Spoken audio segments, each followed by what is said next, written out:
Etela సారథ్యంలోనే assembly ఎన్నికల యుద్ధానికి BJP సిద్ధమవుతోంది. కీలక పదవుల్లో ముఖ్య నేతల్ని పార్టీ నియమించింది. మొత్తం 14 కమిటీలను ఏర్పాటు చేశారు. బీజేపీ మేనిఫెస్టో కమిటీ చైర్మన్ గా వివేక్ ను నియమించారు. ఈ కమిటీలో మాజీ ఎమ్మెల్యే మహేశ్వర్ రెడ్డి, మాజీ ఎంపీ కొండా విశ్వేశ్వర్ రెడ్డి సభ్యులుగా ఉంటారు. కమిటీ కన్వీనర్ గా మహేశ్వర్ రెడ్డి వ్యవహరిస్తారు. స్క్రీనింగ్ కమిటీ చైర్మన్ గా రాజగోపాల్ రెడ్డికి బాధ్యతలు అప్పగించారు. పబ్లిక్ మీటింగ్స్ చైర్మన్ గా బండి సంజయ్ ఉంటారు.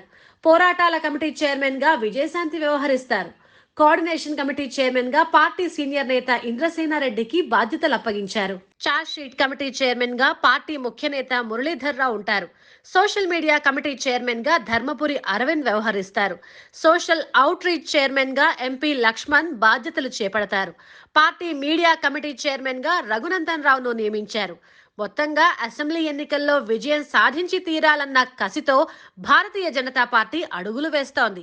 ఇప్పటికే party chief Kishan Reddy, BJP ఎన్నికల నిర్వహణ committee chairman Etela Rajender party యంత్రాంగాన్ని సన్నద్ధం చేసే బాధ్యతలు తీసుకుంటున్నారు.